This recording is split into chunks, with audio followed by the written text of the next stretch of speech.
Welcome back to Beena's learning class. ഇന്ന് നമ്മൾ പഠിക്കുന്നത് 7ാം ക്ലാസ്സിലെ സോഷ്യൽ സയൻസിൻ്റെ ആദ്യത്തെ 3 ചാപ്റ്ററിൻ്റെ ക്വസ്റ്റ്യൻ ആൻസർ കുഞ്ഞുങ്ങളെ. മൊത്തം ക്വസ്റ്റ്യൻ ആൻസറും ഇല്ല കുഞ്ഞുങ്ങളെ, കുറച്ച് മാത്രമേ ഉള്ളൂ.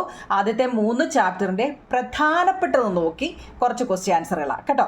അപ്പം കുറച്ച് പേര് ഞാൻ 1, 2, 3 ചാപ്റ്ററിൻ്റെ ലിങ്ക് ഓൾറെഡി ഇട്ടിട്ടുണ്ടോ കുഞ്ഞുങ്ങളെ. അപ്പം ചില കമൻറ്റുകൾ കണ്ടു, 2ാമത്തെ ചാപ്റ്റർ കിട്ടുന്നില്ല അല്ലെങ്കിൽ 1ാമത്തെ ചാപ്റ്റർ കിട്ടുന്നില്ല എന്ന് പറഞ്ഞതുകൊണ്ട് ഞാൻ ആ 3 ചാപ്റ്ററിൻ്റെയും കൂടെ ലിങ്ക് എടുത്തിട്ടുണ്ട്.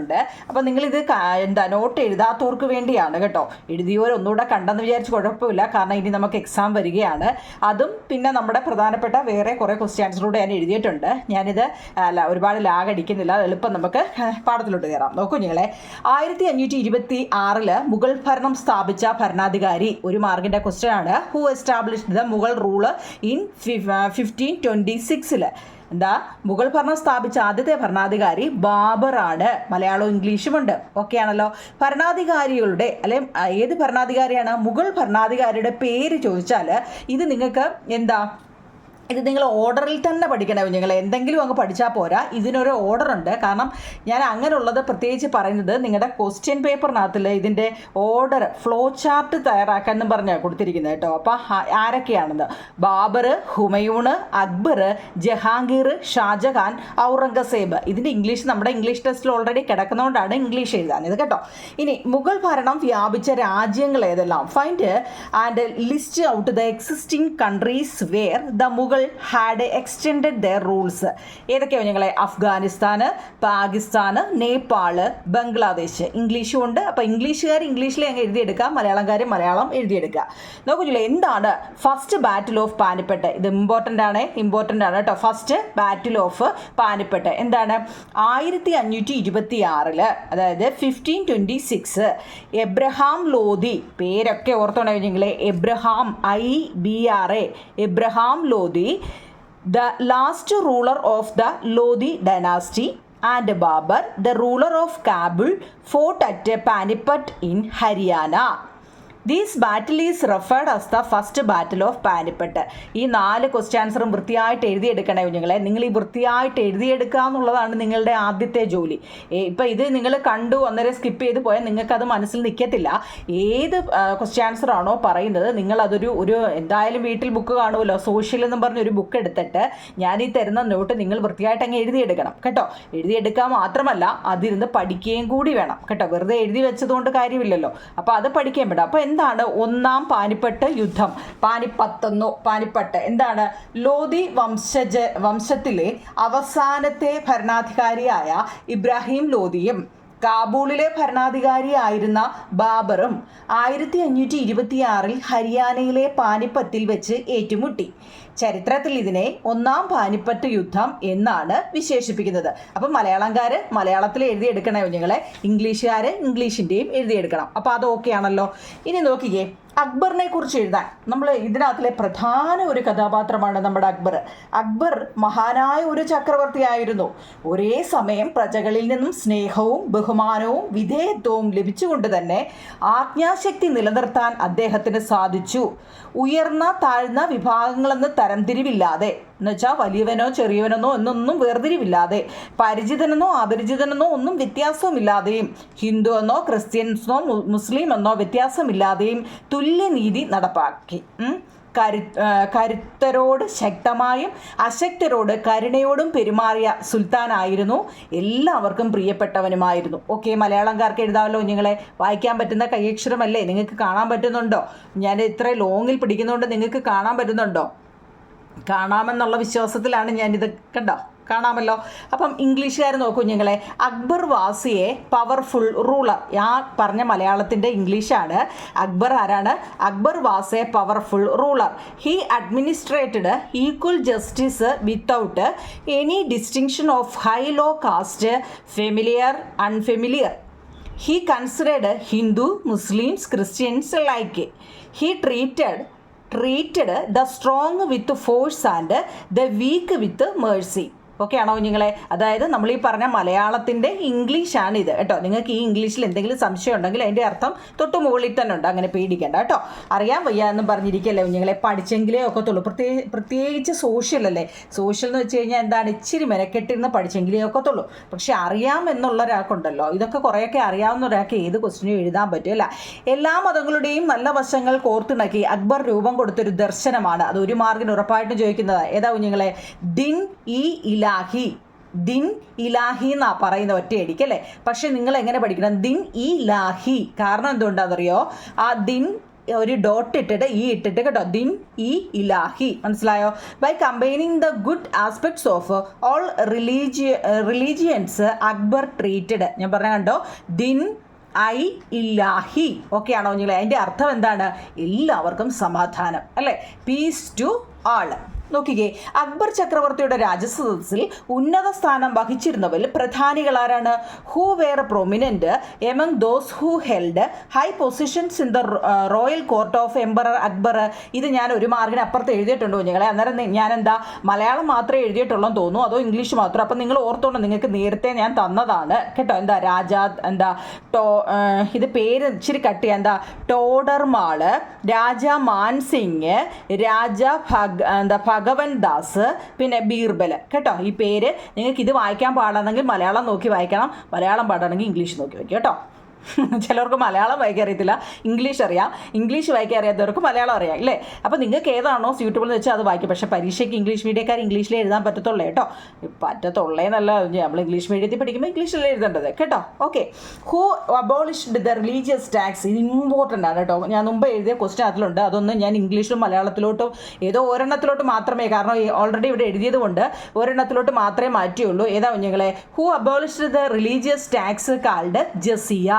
ജസിയ എന്ന് പറയുന്നത് മതനികുതി നിർത്തലാക്കിയത് ആരാണ്? ജസിയ എന്ന മതനികുതി നിർത്തലാക്കിയത് ആരാ കുഞ്ഞുങ്ങളെ? അക്ബറാണ്. ആരാണ്? അക്ബർ. ഓക്കെ ആണോ? അടുത്ത നമ്മൾ പഠിക്കുന്നത് മുഗൾ ആർമി എന്ന് വെച്ചാൽ മുഗൾ സൈന്യത്തെക്കുറിച്ചാണ്. അപ്പോൾ അതിനകത്തിൽ പരീക്ഷയ്ക്ക് എന്താണ് ഈ മൻസബ്ദാരി? എന്താണ് മാൻസബ്ദാരി? കേട്ടിട്ടുണ്ടോ അങ്ങനെ വല്ലോ? അങ്ങനെയൊക്കെ സംഭവം ഒന്നാമത്തെ ചാപ്റ്ററിലുണ്ട് കേട്ടോ. മാൻസബ്ദാരി എന്ന് വെച്ചാൽ was a military system implemented by Akbar. Akbar നടപ്പിലാക്കിയ ഒരു സൈനിക സമ്പ്രദായമാണ് നമ്മുടെ മാൻസബ്ദാരി. ആരാ? അക്ബർ നടപ്പിലാക്കിയ ഏറ്റവും പ്രധാനപ്പെട്ട പോയിന്റുകൾ മാത്രമേ ഉള്ളൂ കുഞ്ഞുങ്ങളെ. നോക്കിയേ, അക്ബർ നടപ്പിലാക്കിയ ആരാണ്? അക്ബർ നടപ്പിലാക്കിയ സൈനിക സമ്പ്രദായമാണ് Mansabdari. To expand kingdom as well as to maintain the expanded kingdom. Mughal കാലഘട്ടത്തിൽ രാജ്യം വിപുലമാക്കുന്നതിനും വിസ്തൃതമാക്കപ്പെട്ട രാജ്യം നിലനിർത്തുന്നതിനും ശക്തമായ ഒരു സൈന്യത്തെ ആവശ്യമായിരുന്നു കേട്ടോ. ഇംഗ്ലീഷുകാർ ഇംഗ്ലീഷിൻ്റെ എഴുതണേ കുഞ്ഞുങ്ങളെ. ഇതിങ്ങനെ ഒത്തിരിയും കിടക്കുന്ന കണ്ട് നിങ്ങൾ പേടിക്കണ്ട. ഇംഗ്ലീഷുകാർ അവരുടെ ഒരു 5 പോയിന്റ്, മലയാളംകാർ അവരുടെ 5 പോയിന്റ് എഴുതുമ്പോൾ കുറച്ച് മാത്രമേ ഉള്ളൂ കേട്ടോ. 3 നോക്കിക്കേ. According to this system each officer had a regiment under him. ഓരോ ഉദ്യോഗസ്ഥൻ്റെയും കീഴിൽ ഒരു സൈനിക വ്യൂഹം തന്നെ ഉണ്ടായിരിക്കും. The title Mansab refers to the number of cavalry കേട്ടോ. കാവൽറി കേട്ടോ. സ്പെല്ലിങ് ഓർത്തോണേ കുഞ്ഞുങ്ങളെ. Each officers is required to maintain എന്ന് വെച്ചാൽ ഓരോ ഉദ്യോഗസ്ഥനും നിലനിർത്തേണ്ട കുതിരപ്പടയാളികളുടെ എണ്ണത്തെയാണ് മാൻസഭ എന്ന പദവി സൂചിപ്പിക്കുന്നത്. ചിലപ്പോൾ പരീക്ഷയ്ക്ക് മാൻസഭ എങ്ങനെയാണ് ക്വസ്റ്റ്യൻ വരുന്നതെന്ന് നമുക്കറിയത്തില്ല കുഞ്ഞുങ്ങളെ. നമ്മൾ പഠിക്കുന്നത് മുഗൾ ആർമിയെക്കുറിച്ചാണ്. അപ്പോൾ അതിനകത്തിൽ എന്തിനെക്കുറിച്ചാണ് പറയുന്നത്? മാൻസബ്ദാരിയെക്കുറിച്ചാണ് പറയുന്നത്. അപ്പോൾ നിങ്ങളോടൊക്കെ എന്താണ് മാൻസബ്? എന്താണ് മാൻസഭ എന്ന് വെച്ച് കഴിഞ്ഞാൽ ഓരോ ഉദ്യോഗസ്ഥനും നിലനിർത്തേണ്ട കുതിര പടയാളികളുടെ എണ്ണത്തെയാണ് മാൻസഭ എന്ന് പറയുന്നത്. ഓക്കെയാണോ നിങ്ങളെ? ഇനി the rank of the mansab was determined by the number of soldiers to be maintained. നിലനിർത്തേണ്ട സൈനികരുടെ എണ്ണത്തിനനുസരിച്ചാണ് എന്താ ഇത് ഓരോന്നും നടപ്പിലാക്കുന്നത്. ഇപ്പം മനസ്സിലായ? മുഗൾ നിങ്ങൾക്ക് അറിയാവുന്ന ഏതെങ്കിലും ഒരു 4 പോയിന്റ് എങ്കിലും പഠിച്ചിരിക്കണേ കുഞ്ഞുങ്ങളെ മുഗൾ സൈന്യത്തെക്കുറിച്ച്. അതിൻ്റെ മലയാളവും ഇംഗ്ലീഷും എഴുതിയിട്ടുണ്ട്. ഓക്കെ ആണല്ലോ? മുഗൾ ഭരണരീതിയെക്കുറിച്ച് ചോദിച്ചാൽ നിങ്ങൾ എന്താ അറിയും? മുഗൾ ഭരണത്തിൽ അക്ബറിൻ്റെ കാലത്താണ് സുബ, സർക്കാർ, പർഗാന, ഗ്രാമം എന്ന ഒരു ഭരണക്രമം തന്നെ രൂപീകരിച്ചത് കേട്ടോ. അതൊരു ബോക്സ് ഇട്ടൊക്കെ നിങ്ങളുടെ ടെസ്റ്റിൽ കിടപ്പുണ്ട്. ആരാണ്? മുഗൾ ഭരണരീതിയിൽ അക്ബറിൻ്റെ കാലത്താണ് ഈ 4 സിസ്റ്റവും വന്നത്. ഏതൊക്കെയാ? ആദ്യം സുബ, അതിൻ്റെ തൊട്ട് താഴെ സർക്കാർ, അത് കഴിഞ്ഞ് പർഗാന, അത് കഴിഞ്ഞ് ഗ്രാമം അല്ലേ. രാജ്യത്തിൻ്റെ പരമാധികാരിയും സർവ്വസൈന്യാധിപനും നിയമനിർമ്മാതാവും അന്തിമ ന്യായാധിപനും ഒക്കെ ആരായിരുന്നു? ഈ ചക്രവർത്തിയായിരുന്നു. ശർക്കര വരട്ടി എന്നൊന്നും പറയില്ല കേട്ടോ, ചക്രവർത്തിയായിരുന്നു കേട്ടോ. നീതിയും ന്യായവും അറിയാനായി പ്രത്യേക തരം കോടതികൾ തന്നെ ഉണ്ടായിരുന്നു. എന്താ? നീതിയും ന്യായവും എന്തെങ്കിലും അറിയണമെന്നുണ്ടെങ്കിൽ അവർക്ക് വേണ്ടി പ്രത്യേക കോടതികൾ ഉണ്ടായിരുന്നു. തീരുമാനങ്ങൾ എന്തെങ്കിലും അതൃപ്തി എന്തെങ്കിലും ഉണ്ടെങ്കിലോ അത് നമുക്ക് ചക്രവർത്തിയോട് നേരിട്ട് പരാതി പറയാനാവുമായിരുന്നു. മനസ്സിലാവുന്നുണ്ടോ നിങ്ങളെ? നിങ്ങൾക്ക് എങ്ങനെയാണോ മനസ്സിലാവുന്നത് ആ രീതിയിൽ വ്യക്തമായിട്ട് എഴുതുക എന്നുള്ളതാണ് സോഷ്യലിൻ്റെ പ്രത്യേകത കേട്ടോ. നിങ്ങൾക്ക് ഈ സംഭവങ്ങളൊക്കെ വായിക്കുമ്പോൾ എന്തോ മനസ്സിലായത്? അപ്പോൾ അതുപോലെ എഴുതുക എന്നുള്ളതാണ് കേട്ടോ. മുഗൾ ഭരണം നടത്തിയത് അക്ബറാണ്. അക്ബർ അതിനെ ഒരു 4 പാർട്ടായിട്ട് തിരിച്ചിരുന്നു. സുബ, സർക്കാർ, പർഗാന, ഗ്രാമം എന്നിങ്ങനെ. അത് ഇംഗ്ലീഷിലും ഉണ്ടേ കുഞ്ഞുങ്ങളെ. അങ്ങനെ തരം തിരിച്ചിരുന്നു. പക്ഷേ രാജ്യത്തിൻ്റെ എല്ലാ കാര്യങ്ങളും അവിടുത്തെ ചക്രവർത്തിയായിരുന്നു നടത്തിയിരുന്നത്. നീതിന്യായങ്ങൾക്കായി പ്രത്യേകമായിട്ട് ഒരു കോടതികൾ ഉണ്ടാക്കി അല്ലേ. പിന്നെ എന്തെങ്കിലും പ്രശ്നങ്ങൾ ഉണ്ടായിക്കഴിഞ്ഞാൽ അത് നമുക്ക് ചെന്ന് ചക്രവർത്തിയോട് നേരിട്ട് പരാതി പറയാൻ പറ്റുമായിരുന്നു. ഇന്ന് വല്ലതും പറ്റുമോ? അന്നത്തെ കാര്യം കേട്ടോ. ഇത് നോക്കൂ കുഞ്ഞുങ്ങളെ, അടുത്ത വിജയനഗരം. ഏറ്റവും ഈ ചാപ്റ്ററിലെ എല്ലാം ഞാൻ പ്രധാനപ്പെട്ടതാണെന്നാണ് പറയുന്നത്. എന്നാലും നമ്മുടെ വിജയനഗരം വളരെ ഇമ്പോർട്ടൻ്റ് ആണ്. Who founded the Vijayanagara kingdom? ആരാണ്? The Vijayanagara was founded in The Vijayanagara was founded in 1336 CE by the brothers Harihara and Bukka. എന്താ നിങ്ങളെ? വിജയനഗരം സ്ഥാപിച്ചത് ആരെല്ലാമാണ്? ഫൗണ്ടഡ് എന്ന് വെച്ചാൽ എന്താ? ആരൊക്കെയാണ്? CE 1336 ഹരിഹരനും ബുക്കർ, BUKK എന്ന് ഇംഗ്ലീഷിൽ എഴുതും, ബുക്കൻ എന്നാണ് മലയാളം ടെക്സ്റ്റിൽ കൊടുത്തിരിക്കുന്നത്, എന്നീ 2 സഹോദരന്മാരാണ്. വിജയനഗരത്തിലെ ഏറ്റവും പ്രശസ്തനായ ഒരു ഭരണാധികാരിയായിരുന്നു ആര്? കൃഷ്ണദേവരായർ. അപ്പോൾ അദ്ദേഹത്തെക്കുറിച്ച് എഴുതാൻ ചോദിക്കും. ആരാണ് ഈ കൃഷ്ണദേവരായർ? എല്ലാത്തിലും ഓരോ പ്രധാന കഥാപാത്രങ്ങൾ കാണുമല്ലോ. ആരാണ് ഇവിടുത്തെ കൃഷ്ണദേവരായർ? അപ്പോൾ അദ്ദേഹത്തെക്കുറിച്ച് ഒരു 2-3 വരി അറിഞ്ഞിരിക്കണം. Who was the famous ruler of the Vijayanagara kingdom? Who was the famous ruler of the Vijayanagara kingdom? ആരാ? കൃഷ്ണദേവരായ. ഓക്കെ ആണോ നിങ്ങളെ? ആരാണ് ഈ കൃഷ്ണദേവരായർ? നമ്മളിപ്പോൾ ഓരോ വ്യക്തികളെ കുറിച്ച് പറയത്തില്ലേ, അപ്പം അത് ആരാണെന്നറിയണ്ടേ? നോക്കിയോ നിങ്ങളെ, ദക്ഷിണേന്ത്യയിലെ ശക്തവും സമ്പന്നവുമായ രാജ്യമായിരുന്നു വിജയനഗരം. ഈ വിജയനഗരത്തിലെ ഏറ്റവും പ്രശസ്തനായ ഒരു ഭരണാധികാരിയായിരുന്നു നമ്മുടെ കൃഷ്ണദേവരായർ. ധാരാളം നിർമ്മാണ പ്രവർത്തനങ്ങൾ അദ്ദേഹത്തിൻ്റെ കാലത്ത് നടത്തിയിരുന്നു.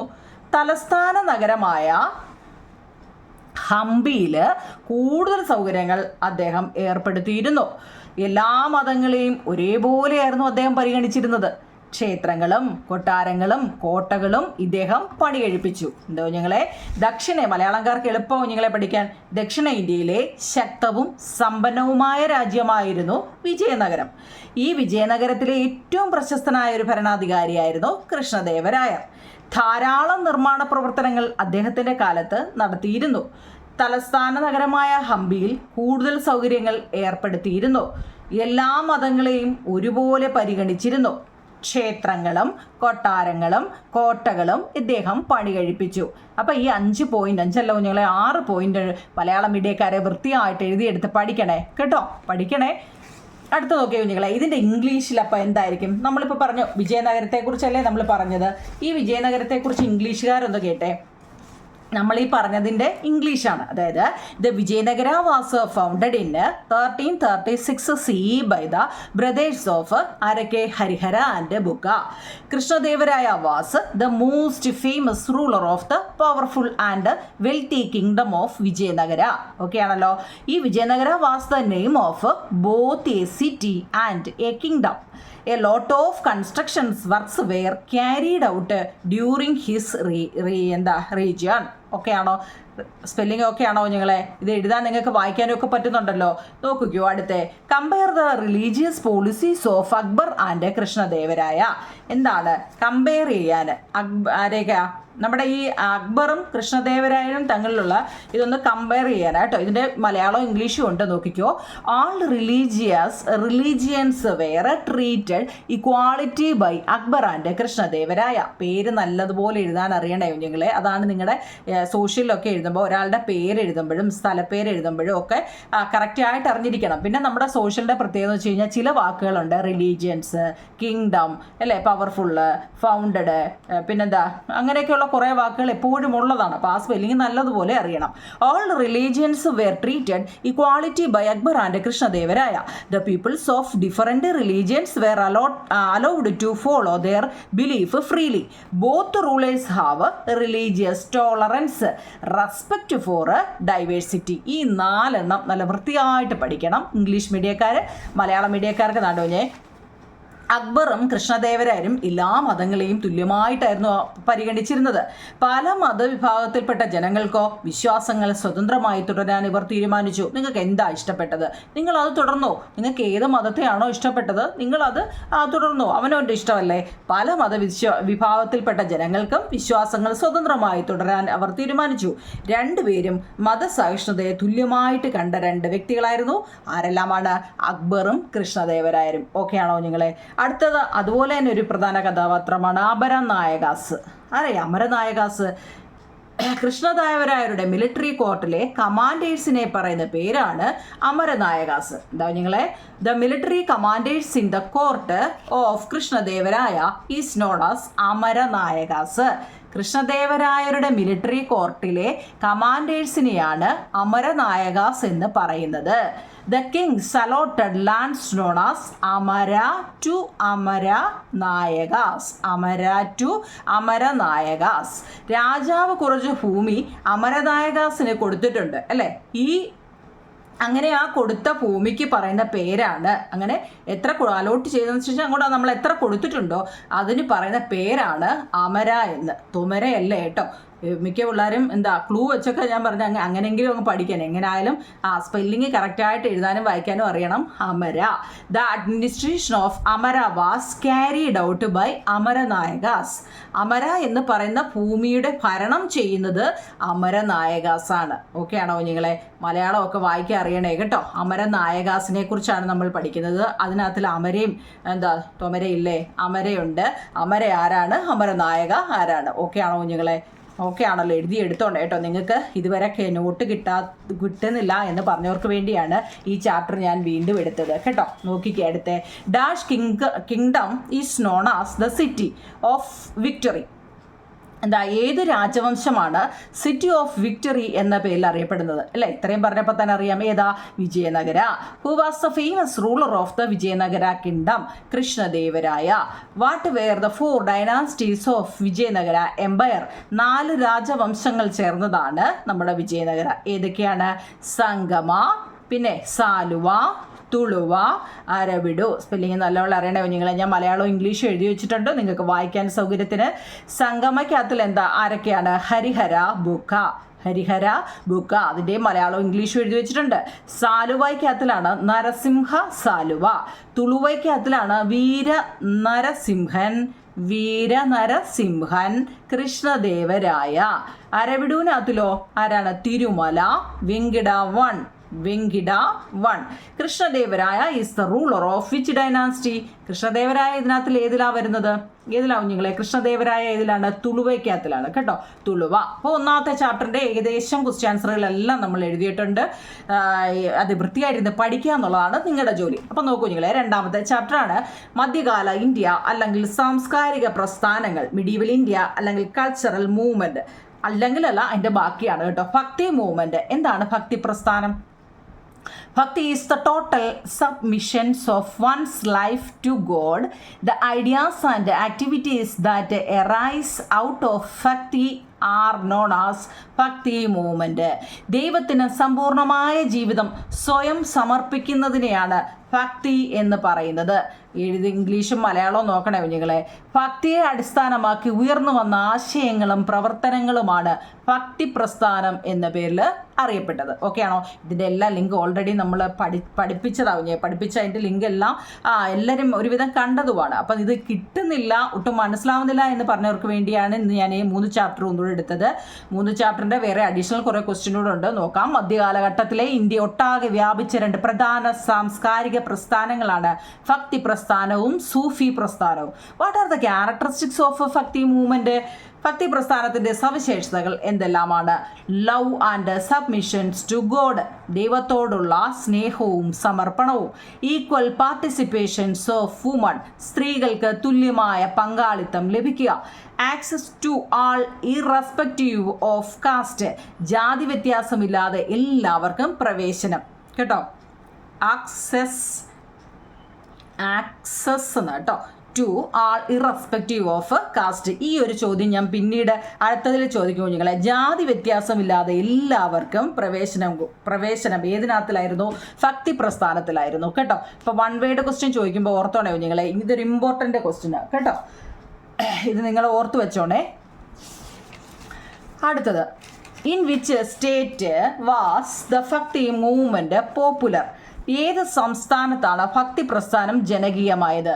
തമിഴ്നാട് കേട്ടോ. The verse Perumal Tirumozhi was written by, Perumal Tirumozhi എഴുതിയത് ആരാണ്? കുലശേഖര അൽവാർ.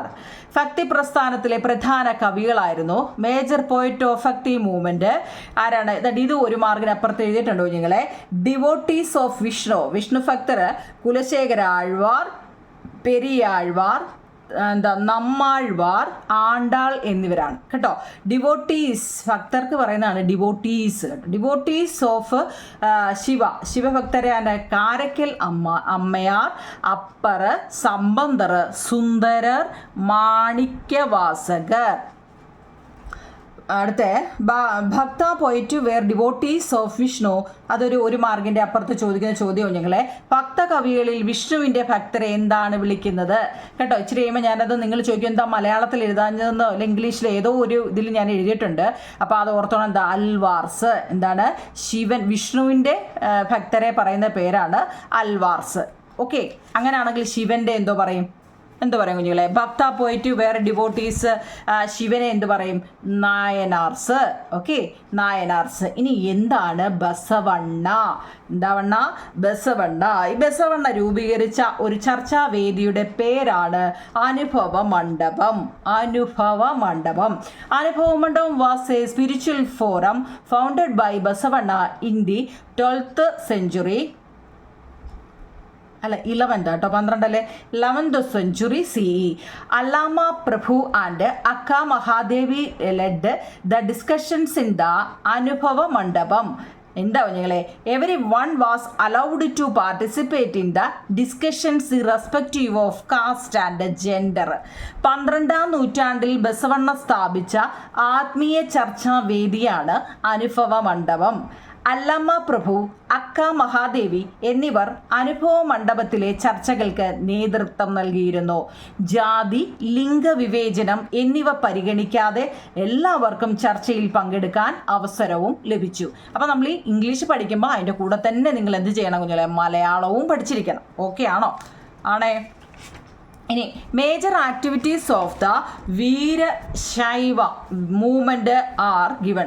വീരശൈവ പ്രസ്ഥാനത്തിൻ്റെ പ്രധാന പ്രവർത്തനങ്ങൾ എന്തെല്ലാം? എഴുതിയെടുക്കണേ കുഞ്ഞുങ്ങളെ. നോക്കിക്കേ. Brahmanical supremacy and the authenticity of the Vedas were questioned എന്ന് വെച്ചെന്താ? ബ്രാഹ്മണ മേധാവിത്വത്തിൻ്റെയും വേദങ്ങളുടെയും പ്രാമാണികതയെയും ചോദ്യം ചെയ്തു. മൊണോത്തിസം എന്നാണ്. മൊണോട്ടിസം അല്ല കുഞ്ഞുങ്ങളെ, മൊണോത്തിസം വാസ് എൻകറേജ്ഡ്. ഏകദൈവ വിശ്വാസം. മോണോ എന്ന് വെച്ചാൽ ഒന്നെന്ന അർത്ഥം. ഏകം, ഒറ്റയ്ക്ക്, ഏകം. ഏകദൈവ വിശ്വാസത്തെ പ്രോത്സാഹിപ്പിച്ചു. Convinced the peoples about the greatness of work and labour. തൊഴിലിൻ്റെയും അധ്വാനത്തിൻ്റെയും മഹത്വം ജനങ്ങളെ ബോധ്യപ്പെടുത്തി. He opposed child marriage and encouraged marriage after puberty and widow remarriage. ശൈശവ വിവാഹത്തെ എതിർക്കുകയും പ്രായപൂർത്തി വിവാഹം, വിധവാ പുനർവിവാഹം എന്നിവ പ്രോത്സാഹിപ്പിക്കുകയും ചെയ്തു. എന്താ കുഞ്ഞുങ്ങളെ? വെച്ചാൽ ശൈശവ വിവാഹത്തെ എതിർക്കുകയും, പണ്ട് കാലങ്ങളിൽ കൊച്ചു കുഞ്ഞുങ്ങളെയൊക്കെ കല്യാണം കഴിക്കുന്ന ഒരു സിസ്റ്റം ഉണ്ടായിരുന്നു, ഇല്ലേ? ഇപ്പോഴും അങ്ങനെ വല്ലതൊക്കെ ഉണ്ടോ? അപ്പം അങ്ങനെ ഉണ്ടായിരുന്നു. എന്താ പ്രായപൂർത്തിയായിട്ട് വിവാഹം കഴിച്ചാൽ മതി. അതായത് 18 വയസ്സല്ലേ പെൺകുട്ടികളുടെ പ്രായം. അപ്പോൾ പ്രായപൂർത്തിയായിട്ട് വിവാഹം കഴിച്ചാൽ മതി. അതുപോലെ തന്നെ വിധവകൾ, ഭർത്താവ് മരിച്ചു കഴിഞ്ഞ് നിൽക്കുന്ന സ്ത്രീകളെ എന്ത് ചെയ്യുക, വീണ്ടും വിവാഹം കഴിപ്പിക്കാനുള്ള രീതി കൊണ്ടുവന്നു. ഇങ്ങനെയുള്ളതിനെയൊക്കെ പ്രോത്സാഹിപ്പിച്ചു എന്ത് വീരശൈവ പ്രസ്ഥാനം കേട്ടോ. അപ്പോൾ എന്തൊക്കെ ചെയ്തു അത് നിങ്ങൾ ഇംഗ്ലീഷിലെയും മലയാളത്തിലും എഴുതിയെടുക്കണേ. അടുത്ത കുഞ്ഞുങ്ങളെ 10ാമത്തെ മനുഷ്യ സ്നേഹവും സമത്വവും ഉയർത്തിക്കാട്ടിയ ബസവണ്ണയുടെ സന്ദേശങ്ങൾ എന്തെല്ലാമായിരുന്നു? Basavanna's message highlighting humanism and equality. ഒന്നാമത്തത് ചിന്തയും പ്രവൃത്തിയും നന്നായാൽ നമ്മുടെ രാഷ്ട്രം ഉയർച്ച നേടും. If thought and actions are good the nations will prosper. All human being have equal rights irrespective of caste. ഏത് ജാതിയിൽപ്പെട്ടവരായാലും മനുഷ്യർക്കെല്ലാം അവകാശങ്ങൾ തുല്യമാണ്. ഈശ്വര ആരാധനയ്ക്ക് ഇടനിലക്കാരൻ്റെ ആവശ്യമില്ല. ഉണ്ടോ? Intermediaries are not required to worship. Okay ആണോ നിങ്ങളെ? അങ്ങനെയാണെങ്കിൽ നമുക്ക് 3ാമത്തെ ചാപ്റ്റർ നോക്കൂ. What ideas did Gandhiji wish to have in the future constitutions of India? Constitution എന്ന് വെച്ച് കഴിഞ്ഞാൽ ഭരണഘടനയാണെന്ന് നമുക്കറിയാം അല്ലെ. ഇന്ത്യയുടെ ഭരണഘടനയിൽ ഏതെല്ലാം ആശയങ്ങൾ ഉണ്ടാകണമെന്നാണ് ഗാന്ധിജി ആഗ്രഹിച്ചത്? സോവറിനിറ്റി, ഇതിൻ്റെ ലിങ്ക് ഇട്ടതാവും നിങ്ങളെ. ഇതിൻ്റെ മലയാളം അറിയണം, അതുപോലെ തന്നെ ഈ ഇംഗ്ലീഷിൻ്റെ സ്പെല്ലിങ്ങും അറിയണം. ഇംഗ്ലീഷ് വാക്കിൻ്റെ സ്പെല്ലിങ് എന്ന് വെച്ചാൽ മലയാളത്തിൻ്റെ വള്ളിയും പുള്ളിയൊക്കെ വേണേന്നാ. ഓക്കെ. സോവറിനിറ്റി എന്ന് വെച്ചാൽ പരമാധികാരം, ഇക്വാളിറ്റി എന്ന് വെച്ചാൽ തുല്യത, ഫ്രട്ടേർണിറ്റി സാഹോദര്യം, ജെൻഡർ ജസ്റ്റിസ് ലിംഗനീതി, സെക്യുലാരിസം മതേതരത്വം. പറയാനറിയണേ കുഞ്ഞുങ്ങളെ. What are the main features of our constitution? നമ്മുടെ ഭരണഘടനയുടെ സവിശേഷതകൾ എന്തെല്ലാമാണ്? Parliamentary democracy, popular sovereignty, fundamental right, fundamental duties, അതുപോലെ rule of law, universal adult franchise, directive principles, federalism, single citizenship. ഇതിൻ്റെ എല്ലാം മലയാളവും കിടപ്പുണ്ട്. അപ്പോൾ അത് വൃത്തിയായിട്ട് എഴുതിയെടുക്കാം. സമയം ഒരുപാട് നീളുന്നതുകൊണ്ട് കാരണം നമുക്ക് അഡീഷണൽ ക്വസ്റ്റ്യൻ ഉണ്ടല്ലോ, അതുകൊണ്ട് കേട്ടോ. ബ്രിട്ടീഷ് ആധിപത്യത്തിനെതിരെ ഉയർന്നു വന്ന ആദ്യത്തെ ബഹുജന സമരമായിരുന്നു 1857 1ാം സ്വാതന്ത്ര്യ സമരം. The first mass movement against the British rule. The first war of independence എന്നാണ് നിങ്ങളെ 1857 ഡേറ്റ് എല്ലാം കറക്റ്റായിട്ട് അറിയണേ. ഗവൺമെൻറ് ഓഫ് ഇന്ത്യ ആക്ടിൻ്റെ, അതായത് 1935 നമ്മുടെ ഗവൺമെൻറ് ഓഫ് ആക്ട് ടെസ്റ്റ് കിടപ്പുണ്ട്. അതിൻ്റെ സവിശേഷതകൾ എന്തെല്ലാം? ഫീച്ചേഴ്സ് ഓഫ് ഗവൺമെൻറ് ആക്ട് എന്തെല്ലാം നിങ്ങളെ? ടെസ്റ്റിൽ തന്നെ ഓൾറെഡി കിടപ്പുണ്ട്. എന്നാലും കേന്ദ്രത്തിൽ ദ്വിമണ്ഡല സഭ വേണം. 6 പ്രവിശ്യകൾ ദ്വിമണ്ഡല സഭയിലുണ്ട്. 321 വിഭാഗങ്ങളും 10 പട്ടികകളുമാണ്. ദുർബല വിഭാഗങ്ങൾ, സ്ത്രീകൾ, തൊഴിലാളികൾ എന്നിവർക്ക് പ്രത്യേക മണ്ഡലങ്ങളുണ്ട്. കേന്ദ്രത്തിനും അന്നത്തെ പ്രവിശ്യകൾക്കുമായി അധികാരം വിഭജിക്കുകയും ചെയ്തു. Bicameral legislature at the centre, bicameral legislature in 6 provinces, 321 sections and 10 schedules, special constitutions for weak sections, women and workers, power divided between the center and the provinces.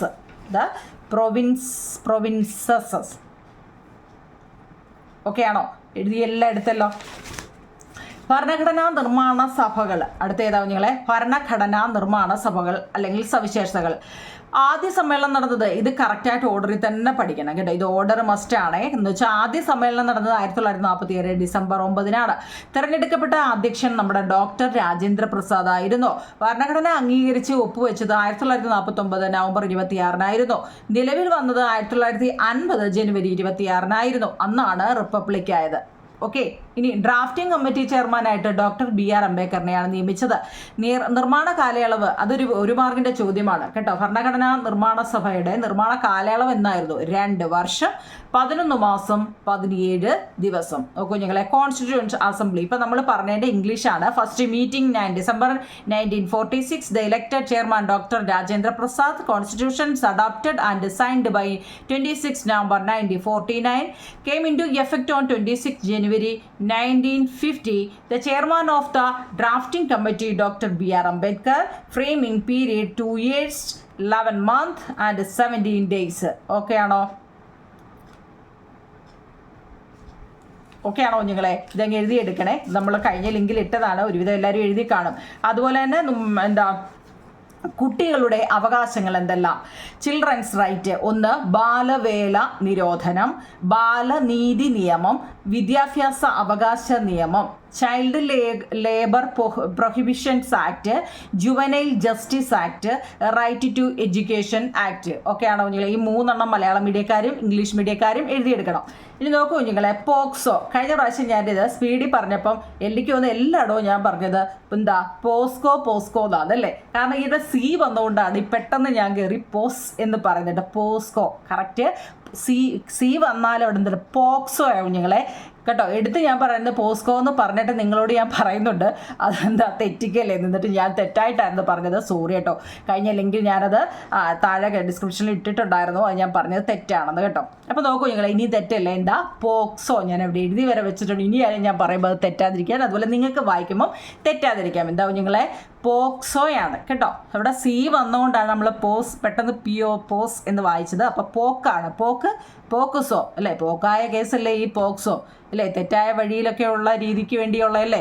Protections of children's from sexual offences act ആണ്. Offences act 2012 Indian ഭരണഘടന ഉറപ്പു നൽകുന്ന അവകാശങ്ങൾ ലിംഗഭേദമില്ലാതെ നടപ്പാക്കുന്നതിനും ബാലസൗഹൃദ നടപടികൾ ഉൾക്കൊള്ളിച്ചുകൊണ്ടും നിലവിൽ വന്ന ഒരു നിയമമാണ് POCSO.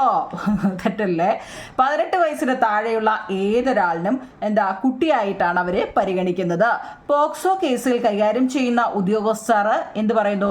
Child welfare police officer, CWPO എന്ന പേരിലാണ് അവരെ അറിയപ്പെടുന്നത്. ഇത് കഴിഞ്ഞ ഇതിൽ ഞാൻ പറഞ്ഞതുകൊണ്ടാവും നിങ്ങളെ കൂടുതൽ നിരങ്ങി സ്പീഡിൽ പോകുന്നു കേട്ടോ. അടുത്ത, കുറ്റകൃത്യങ്ങളിൽ നിന്നും രക്ഷപ്പെടാൻ നാം എന്തെല്ലാം ചെയ്യണം? നിങ്ങൾ നോക്കിക്കേ, ഇത് ഇമ്പോർട്ടൻ്റ് ആണ്. ക്രൈമിനെ എങ്ങനെ അവോയ്ഡ് ചെയ്യാം? ലഹരി വസ്തുക്കളെ അകറ്റി നിർത്തുക. Stay away from ഇൻടോക്സിക്കൻ്റ്.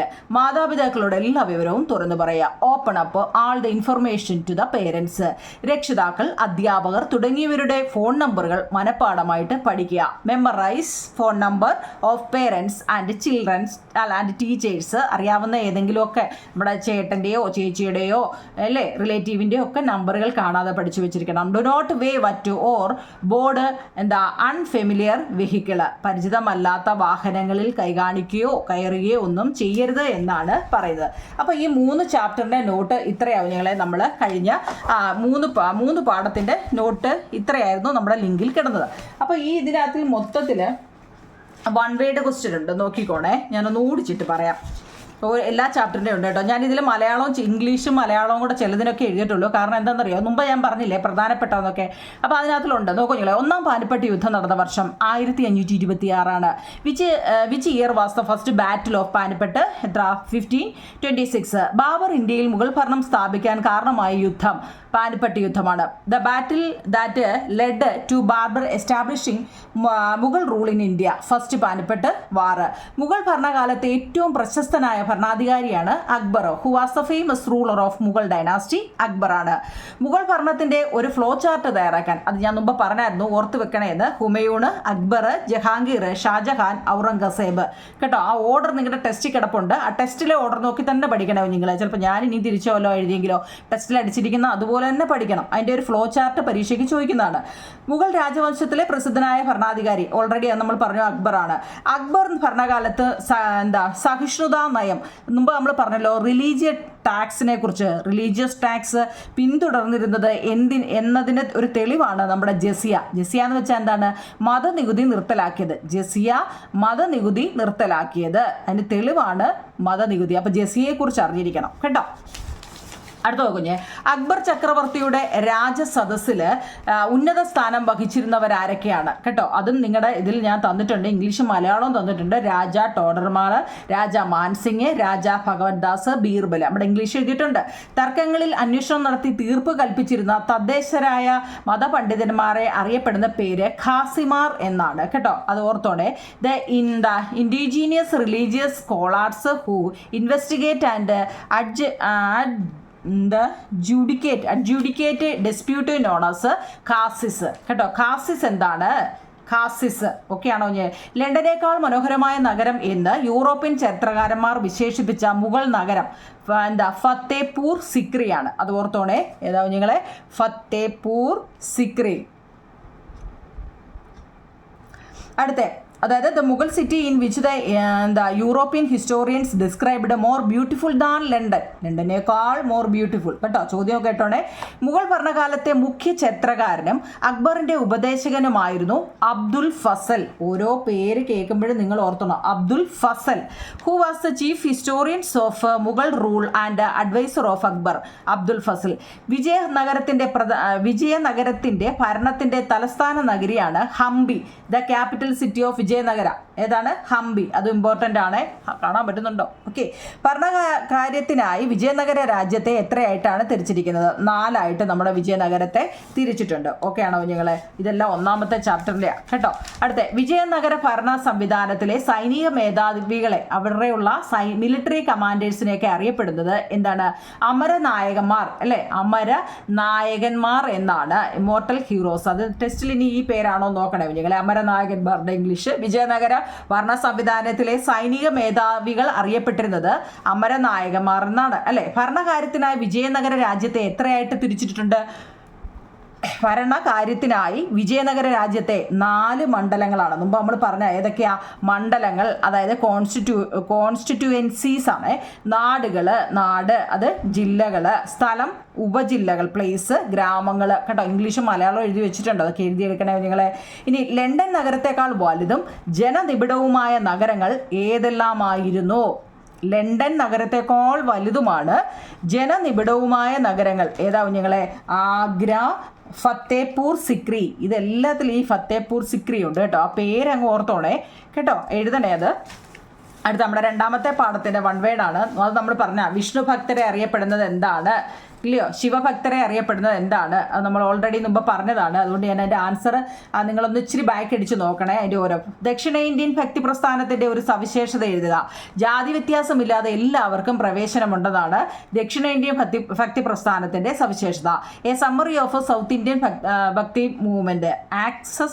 Access to all irrespective of caste. ആഴ്വാർമാരുടെ രചനയിൽ അറിയപ്പെടുന്നത്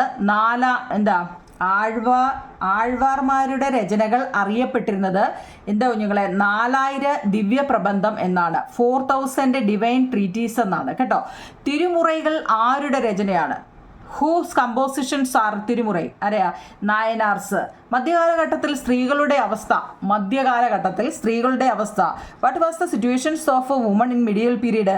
അവർക്ക് അംഗീകാരവും പരിഗണനയും ഒക്കെ കുറവായിരുന്നു. Recognitions and considerations were low. അവർക്ക് അധികാരങ്ങളും പരിഗണനയും അംഗീകാരവും ഒന്നും അവർക്ക് വളരെ കുറച്ച് മാത്രമേ കിട്ടിയുള്ളൂ എന്നാണ് കേട്ടോ. എഴുതിയെടുക്കണേ ഇച്ചിരി സ്പീഡിൽ. ഭക്തി പ്രസ്ഥാനത്തിൻ്റെ വളർച്ചയിൽ പ്രധാന പങ്കുവഹിച്ച സ്ത്രീകൾ ആരെല്ലാമാണ്? ഭക്തി പ്രസ്ഥാനമാണ്, ഭക്തി മൂവ്മെൻറ്റിൻ്റെ സ്ത്രീ രത്നങ്ങൾ അല്ലേ? എന്താ പിന്നെ ആരൊക്കെയാ? മീരാഭായി, കാശ്മീരിലെ ലാൽഭേദ്, സൊയ്റാബായി എന്നിവരാണ് കേട്ടോ. അതൊക്കെ ഇംഗ്ലീഷിൽ നോക്കണേ നിങ്ങൾ, അതിൻ്റെ ഇംഗ്ലീഷ് പുസ്തകത്തിൽ കിടപ്പുണ്ട് ആ പേരൊക്കെ കേട്ടോ. ആരാണ് ഈ സൂഫികൾ? ഭക്തിയെ ദൈവത്തോട് അടുക്കുവാനുള്ള മാർഗമായി സ്വീകരിച്ചവരാണ് സൂഫികൾ. അതും ടെസ്റ്റിലുണ്ട്. ടെസ്റ്റിൽ അത് ഇതുപോലെ തന്നെ കൊടുത്താണ് ഞാൻ വീണ്ടും റിപ്പീറ്റ് ചെയ്യുന്നത്. സൂഫി ഗുരുക്കന്മാർ അറിയപ്പെടുന്നത് പീർ. ഷെയ്ഖന്മാരില്ലേ? ഷെയ്ഖ്. സൂഫിയുടെ ഗുരുക്കന്മാരെ അറിയപ്പെടുന്നതും പീർ അല്ലെങ്കിൽ ഷെയ്ഖ് എന്നാണ് കേട്ടോ. സിഖ് മതം ആരുമായിട്ട് ബന്ധപ്പെട്ടിരിക്കുന്നു? ഗുരുനാനാക്ക്. സിഖ് മതം റിലേഷൻഷിപ്പ് ആരുമായിട്ട് ബന്ധപ്പെട്ടിരിക്കുന്നു? ഗുരുനാനാക്ക്. സിഖ് മതത്തിന്റെ വിശുദ്ധ ഗ്രന്ഥം അറിയപ്പെടുന്നത്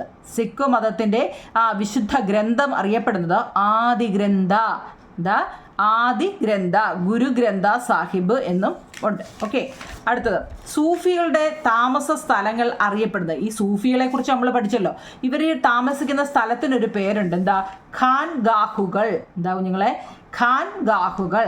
സൂഫി വിഭാഗങ്ങൾ അറിയപ്പെടുന്നത് തന്നെ സിൽസിലകൾ. സിൽസിലയാണോ? അല്ല, സൂഫി വിഭാഗങ്ങൾ അറിയപ്പെടുന്നത് സിൽസിലകൾ. ഓക്കെ. ഇനി 3ാമത്തെ ചാപ്റ്റർ, ഇന്ത്യൻ നാഷണൽ കോൺഗ്രസ് നിലവിൽ വന്നത്. ഇതെല്ലാം നമ്മൾ ഈ കുറേയൊക്കെ ഞാൻ ഈ ഇംഗ്ലീഷ് എഴുതാൻ എന്താ നിങ്ങൾ ചോദിച്ചത് മനസ്സിലാവുന്നുണ്ടോ നിങ്ങളെ? നമ്മൾ ഓൾറെഡി ഫസ്റ്റ് ലിങ്കിലൊക്കെ ഇട്ടിട്ടുണ്ട്, അതുകൊണ്ടാണ് വീണ്ടും അത് എഴുതാഞ്ഞത്. ഇന്ത്യൻ നാഷണൽ കോൺഗ്രസ് നിലവിൽ വന്നത് 1887 ഇന്ത്യൻ നാഷണൽ കോൺഗ്രസ് നിലവിൽ വന്നത് 1885 ബ്രിട്ടീഷ് ആധിപത്യത്തിനെതിരെ ഉയർന്നു വന്ന ആദ്യത്തെ ബഹുജന സമരമാണ്. അതൊക്കെ നമ്മൾ എഴുതിയിട്ടുണ്ട്. 1857 ഫസ്റ്റ് 1ാം സ്വാതന്ത്ര്യ സമരം. നമുക്ക് സ്വാതന്ത്ര്യം കിട്ടിയത് എന്നാണ് അതറിയാമോ? എല്ലാവർക്കും സ്വാതന്ത്ര്യം കിട്ടിയത് ഇറക്കുന്നുണ്ട്. നമുക്ക് എന്താ കിട്ടിയോ നിങ്ങളെ? നിങ്ങൾ ഇത് നോക്കാതെന്ന് പറഞ്ഞു. എന്താ നിങ്ങൾക്ക് കിട്ടിയത്? 1947 ഓഗസ്റ്റ് 15 ആരുടെയും അറിഞ്ഞില്ലെങ്കിലും നമ്മുടെ അറിയണേ കുഞ്ഞുങ്ങളെ കേട്ടോ. 1947 ഓഗസ്റ്റ് 15 കാരണം നമുക്കന്ന് ഒരു അവധി കിട്ടുന്നതല്ലേ, സ്കൂളിൽ പോകണ്ടല്ലോ, ഒരു അവധി കിട്ടുന്നതല്ലേ. അപ്പോൾ അതൊക്കെ ഓർത്ത് വെച്ചേക്കണം കേട്ടോ. അതുപോലെ ഒരു അവധി കിട്ടുന്നത് എന്താ, ഭരണഘടന നിലവിൽ വന്ന വർഷം ജനുവരി 26 റിപ്പബ്ലിക് ദിനത്തിൻ്റെ അന്ന് നമുക്ക് എന്താ ഒരവധി കിട്ടുന്നതാണ്. അപ്പോൾ ആ ഡേറ്റുകളൊന്നും മറക്കരുത് കേട്ടോ. ഭരണഘടന നിലവിൽ വന്നത് ജനുവരി 26, 1950. ക്യാബിനറ്റ് മിഷൻ ഇന്ത്യ സന്ദർശിച്ച വർഷം. ക്യാബിനറ്റ് മിഷൻ എന്ന് വെച്ചാൽ എന്താ നിങ്ങളെ, 3 അംഗ സംഘം ക്യാബിനറ്റ് മിഷൻ എന്ന് പറഞ്ഞ ടെസ്റ്റിൽ ഒരു ചെറിയ ബോക്സ് കൊടുത്തിട്ടുണ്ട് കേട്ടോ. അപ്പോൾ അതാണ് എന്താ നിങ്ങളെ, 1946 അവർ ഇന്ത്യ സന്ദർശിച്ചത്. ഭരണഘടനയുടെ നിർമ്മാണ കാലയളവ് അത് നമ്മൾ മുമ്പ് പറഞ്ഞ എത്ര, 2 വർഷം 11 മാസം 17 ദിവസം. ഭരണഘടന അംഗീകരിച്ച് ഒപ്പുവെച്ചത് എന്നാണ് 1949 നവംബർ 26. സാർവത്രിക പ്രായപൂർത്തി വോട്ടവകാശം എന്നാൽ എന്താണ്, എന്താ നിങ്ങളെ, അഡൽട്ട് ഫ്രാഞ്ചൈസ്, സാർവത്രിക പ്രായപൂർത്തി, നിശ്ചിത പ്രായം പൂർത്തിയായ എല്ലാവർക്കും വോട്ട് ചെയ്യാനുള്ള അവകാശമുണ്ട്. 18 വയസ്സ് കഴിഞ്ഞാൽ നിങ്ങൾക്കും ചെയ്യാം കേട്ടോ. പ്രായപൂർത്തിയായ എല്ലാവർക്കും വോട്ട് ചെയ്യാനുള്ള അവകാശം. രാഷ്ട്രത്തിൻ്റെ അടിസ്ഥാന നിയമസംഹിത എന്നറിയപ്പെടുന്നതിനെയാണ് ഭരണഘടന അല്ലെങ്കിൽ കോൺസ്റ്റിറ്റ്യൂഷൻ എന്ന് അറിയപ്പെടുന്നത്. എഴുതിയെടുത്തോണേ കേട്ടോ. ഞാൻ സ്പീഡിൽ പോകുന്നത് വിചാരിച്ച് നിങ്ങളിത് എഴുതിയെടുത്ത് പഠിക്കുക എന്നുള്ളത് നിങ്ങളുടെ ജോലിയാണ്. ഏക പൗരത്വം എന്നാൽ എന്ത്? ഏക പൗരത്വം, രാജ്യത്തൊരൊറ്റ പൗരത്വമേ ഉള്ളൂ, സംസ്ഥാനങ്ങളായിട്ട് പ്രത്യേക പൗരത്വമില്ല. അത് ഞാൻ കഴിഞ്ഞ ലിങ്കിലും അതിനെക്കുറിച്ച് പറഞ്ഞതാണ്. വിദ്യാഭ്യാസം മൗലിക അവകാശമായ ഒരു ഭരണഘടനാ വകുപ്പാണ് 21A. നമ്മുടെ വിദ്യാഭ്യാസം അത് മൗലികമായ ഒരു അവകാശമാണ് കൊണ്ടുവന്നത് 21A കേട്ടോ. വിദ്യാഭ്യാസ അവകാശ നിയമം വന്നതോ 2009 നിലവിൽ വന്നത് അല്ലേ. എന്നാ ഓഗസ്റ്റ് 4 അല്ലേ. ഓഗസ്റ്റ് 4 വരാൻ പോകുന്നതല്ലേ ഉള്ളൂ ഇല്ല. വിദ്യാഭ്യാസം കൊണ്ടുവന്ന് അവകാശ നിയമം. വിദ്യാഭ്യാസ അവകാശ നിയമത്തിൻ്റെ ലക്ഷ്യം എന്തായിരുന്നു, എന്താണ് ഇതിൻ്റെ ലക്ഷ്യം? ഈ 6 മുതൽ 14 വയസ്സ് വരെ പ്രായമുള്ള എല്ലാ കുട്ടികൾക്കും സൗജന്യവും നിർബന്ധിതവുമായ വിദ്യാഭ്യാസം ഉറപ്പുവരുത്തുന്നു എന്നതാണ് എന്താ വിദ്യാഭ്യാസ അവകാശ നിയമം. നിങ്ങൾക്കെല്ലാം അതിനുള്ള അവകാശമുണ്ട് കേട്ടോ. എനിക്ക് പഠിക്കണം, ഇപ്പം നമ്മളെ പഠിപ്പിക്കാതെ അച്ഛനോ അമ്മയോ വീട്ടിൽ വെച്ചിട്ടുണ്ടെങ്കിൽ നിങ്ങൾക്ക് കൊണ്ടുവന്നൊരു പരാതി കൊടുക്കുക, എന്താ എന്നെ പഠിപ്പിക്കാതെ എന്താ മൂലയിൽ വെച്ചിരിക്കുകയാണ്, എന്നെ പഠിപ്പിക്കാൻ അച്ഛനും അമ്മയും വിടുന്നില്ല എന്ന് ഇല്ലയോ. ഇതിപ്പോൾ തിരിച്ചായില്ലയോ, എന്നെ ഇന്ന് സ്കൂളിൽ വിടുക, അതിന് വല്ല പരാതി ഉണ്ടോ എന്നുള്ളതായില്ലയോ. മഴയായാലും വെയിലായാലും സ്കൂളിൽ പോയെങ്കിലും ഒക്കെ തൊഴിലോ നിങ്ങളെ. 6 മുതൽ 14 വരെയുള്ള പ്രായമുള്ള എല്ലാ കുട്ടികൾക്കും സൗജന്യവും നിർബന്ധിതവുമായ വിദ്യാഭ്യാസം ഉറപ്പുവരുത്തുക കേട്ടോ. ഓക്കെ, അപ്പോൾ നമ്മൾ ഈ 3 ചാപ്റ്ററിൻ്റെയും എത്ര മിനിറ്റ് അയ്യോ 41 മിനിറ്റ് 3 ചാപ്റ്ററിൻ്റെയും ഏകദേശം ഒരു 70% ക്വസ്റ്റ്യൻ ആൻസർ നമ്മൾ ഇതിൽ എഴുതിയിട്ടുണ്ടോ നിങ്ങൾ. ഇത് ഇത്രയും പഠിക്കാമെങ്കിൽ തന്നെ നിങ്ങൾക്ക് നല്ല മാർക്ക് സ്കോർ ചെയ്യാം. അപ്പോൾ നിങ്ങൾ ഇത് കണ്ടിട്ട് കമൻറ്റ് ബോക്സിൽ നിങ്ങളുടെ കമൻറ്റ് ഇടുമോ നിങ്ങൾ, എന്നിട്ട് നമുക്ക് ബാക്കി ചാപ്റ്ററുകളെ കുറിച്ച് തീരുമാനിക്കാം കേട്ടോ. മനസ്സിലായെങ്കിൽ മനസ്സിലായെന്ന് തന്നെ പറയണേ നിങ്ങൾ. നിങ്ങളുടെ ആ കമൻറ്റ് പോലിരിക്കും എൻ്റെ അടുത്ത ക്ലാസ്. Okay, thank you.